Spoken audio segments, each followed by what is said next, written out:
Our next speaker, you know her, you know her well. She is the representative of the House, and she's here with us. Smile, Representative Marcia Longuevasson.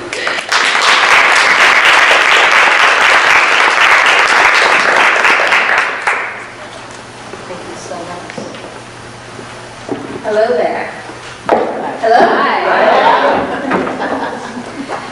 All right. I want to recognize some of my colleagues this afternoon.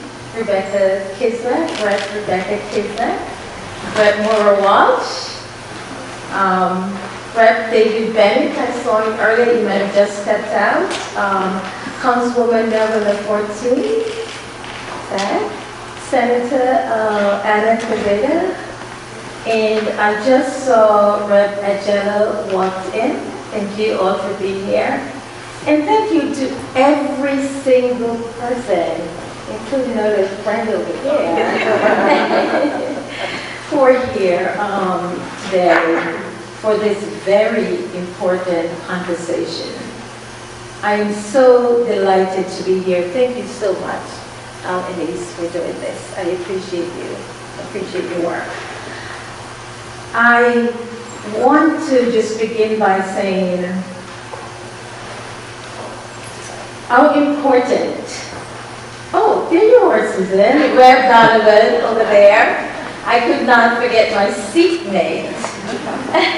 Thank you for being here, Susan. We're here to listen to each other and to learn from each other. We want to have honest, transparent, and respectful conversation about the state of Black women in Rhode Island and on maternal care. To be quite honest with you, before 1996, I had no idea who or what a doula is or was. Raise your hand if you knew what a doula is before maybe a year ago. No? All right, good. All right, so there's I didn't know. And I learned about doulas in 1996 after I had my sons. My two beautiful boys who are now 23 years old. But this past summer, I did a lot of research last summer, in anticipation of this very, very important bill. I got to read a lot of stuff on my own, and a wonderful, amazing person, who I am not going to name, because I'm not sure he wants to be named, but sent me a lot of kind of information as well about this. So I learned about doulas more last year, more than I learned in my entire life. So who are doulas? Who are they? Who are doulas? Anyone? Go ahead. Who are doulas? Who are the doulas? I'm a doula. You're a doula. Who are doulas? Anyone else? Yes. Anyone who's not in the medical? You know? All right, so let me just say that doulas are non-medical birth coaches who support mothers giving birth. That's simply who doulas are. We know that birthing mothers with doulas have better outcomes, lower C-section rates, and far fewer complications. I know that the Medicaid budget is actually counting on lowering C-section rates and saving money. Well, hello, here's an idea. Let's get some doulas in here. Yes. So why is it so important? It is important because in the U.S. and right here in the state of Rhode Island, right here, the maternal mortality rates are way too high and they're out of control. And listen to the sad reality, people. The sad reality is that black women like myself are 3 to 4 times more likely to have birth complications. And sadly, some of them die. It doesn't have to be that way. It doesn't. Wow.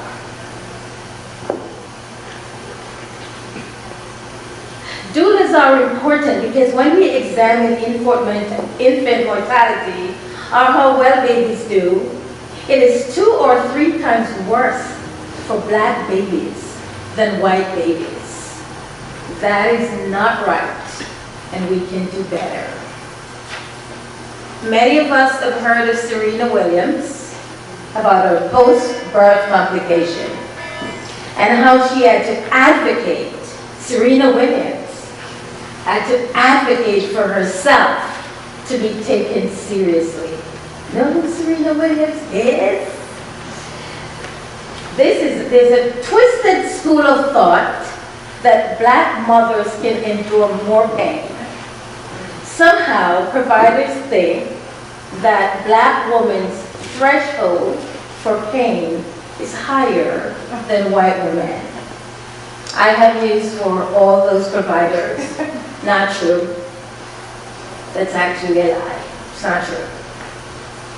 Other black women like Erica Gardner, and quite recently in Rhode Island, we had a death that might have been associated to complications where both mother and baby died. I've had my own problems. So in 1996, I gave birth to my wonderful sons. And 5 days later, I had the biggest headache of my life. It was so big. It was monumental. I remember feeling and actually putting my head in the refrigerator just to rid myself of that pain. And I have chronic migraine, but that was not migraine, because I know my body, and I know it wasn't migraine. And I remember calling my sister Pearline in Washington Park and saying, Pearline, you've got to take me to the hospital, because if you don't take me today, you're not going to have me tomorrow.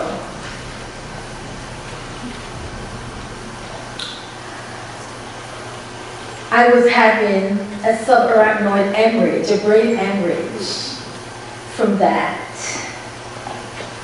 I am lucky to be alive today.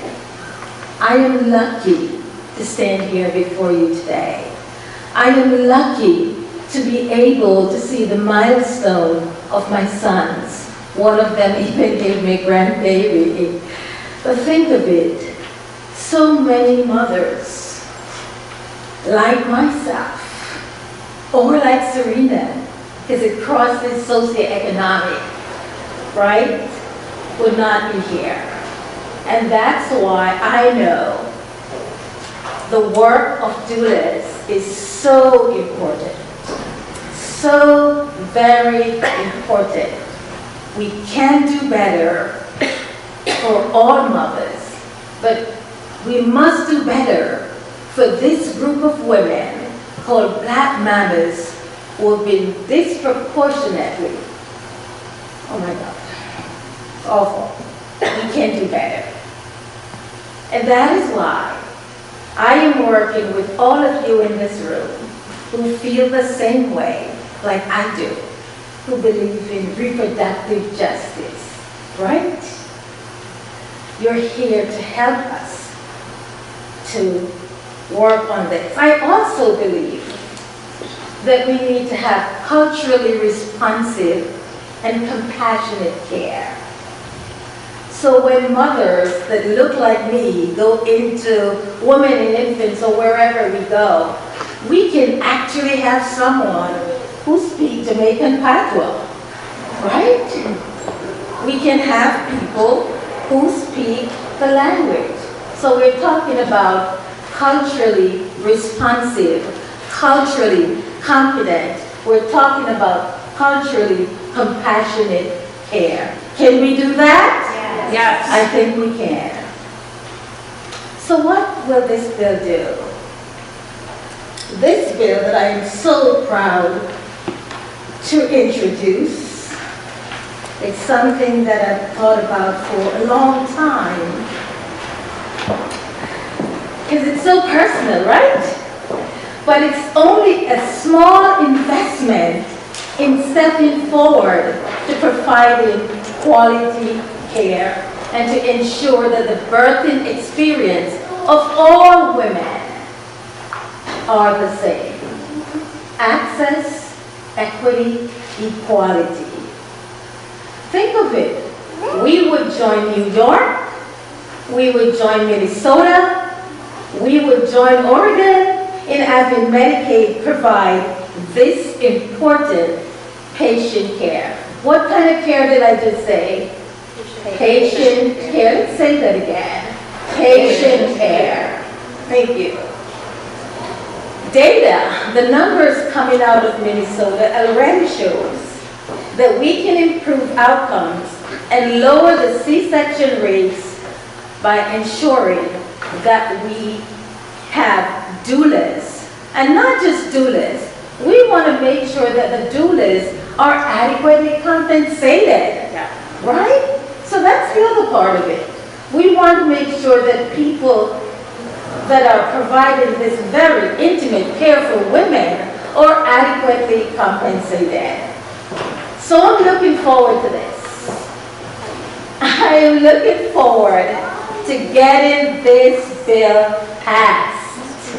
Are you? Yeah. Yes. Oh my God. There is so much work to do. Thank you for being here. Thank you for being here. Because you had a lot of choices in the places that you could have been today. But you saw and you recognize the importance of ensuring that our voices, that Black women's voices are heard right here in this State House. Thank you so much.